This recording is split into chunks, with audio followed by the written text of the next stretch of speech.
What's one thing you're always willing to pay the extra price for?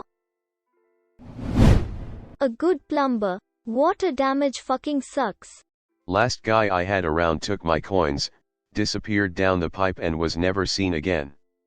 Next time we'll go with a known firm, not some low-rent family outfit. I recommend having some pet lizards and turtles as a safety measure. Currently sitting in the airport for an egregiously complicated overnight layover.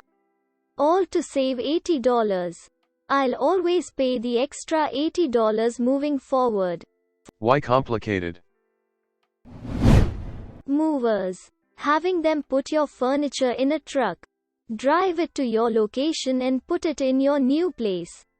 It's great not having a sew back when it's stressful enough to move. Headphones. Never going back to anything cheap. I got Sony WH-1000XM4 and discovered I like music a lot. Good pots and pans. Like real heavy-duty stuff. I've got some pretty decent stainless steel. But by far my favorites are always my Le Creuset stuff. I only have 4 pieces and I always found them on sale. I just make jambalaya in my Dutch oven last night. She was tasty. To add to this cooking-wise, good knives. Tattoos from an artist that knows what they're doing. As a lady with rather generously sized boobs, I'm accustomed and happy to pay through the nose for a really good bra. The difference it can make to my day is worth every penny. A bra that fits, and big boob problems for any others out there. Motorcycle helmets. You don't need the most expensive helmet, but you should pay what it takes to get something with a decent certification, SNEL *ECE, FIM, and not just .. Some technologies like MIPS are also well worth the extra spend. Maybe. Everyone made fun of me when I got my Shuai helmet because of the cost and them saying I don't need it. And that I was paying for equipment that was made for racing. Sure enough, a lady pulled out in front of me and I ended up in her backseat. Helmet saved my brain from going mashed potatoes. All my friends have Shuai helmets now. Sure enough, a lady pulled out in front of me and I ended up in her backseat. Work boots. Footwear in general. I'm always willing to pay a bit extra to get better quality footwear that's comfortable and has a good, grippy sole.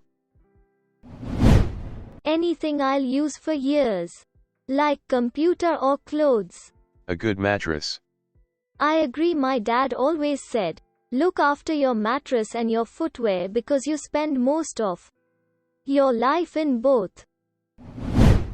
A really good quality winter coat or jacket. To me, it's definitely worth the investment if you live in a country that gets cold winters. Here in Ireland it doesn't snow much in winter due to us being a small island, but we get very cold winters and very wet ones, so you get really cold rain. And #X200B. Paying extra for a really good quality, warm and waterproof coat makes such a difference if you're out and about a lot like I am. It pays for itself because it can last you years. And #X200B. I'm due a new one this year, got 5 years out of my last one and it's still good, but I've lost a significant amount of weight this past year and it's much too big for me now. Toilet paper.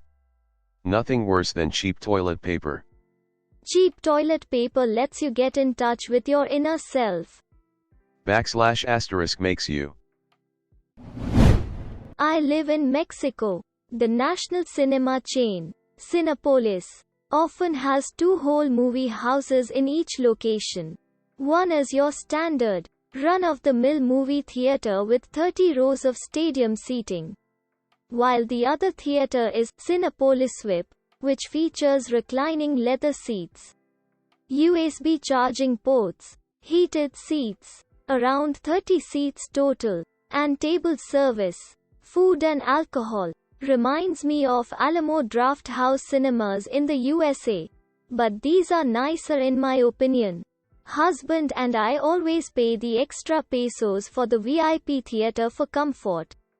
Plus there are really issues with other patrons who also pay for the VIP theater, quiet people who really want to see the movie and won't be chatting or constantly getting out of their seats through the entire movie. The price difference between the two theaters really isn't that much, so it's a small thing we always pay for.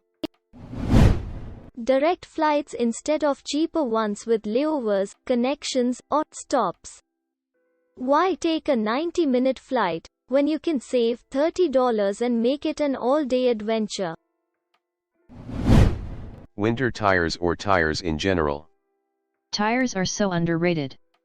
They will make an older normal car feel like it's newer and safer to drive and handle on the road.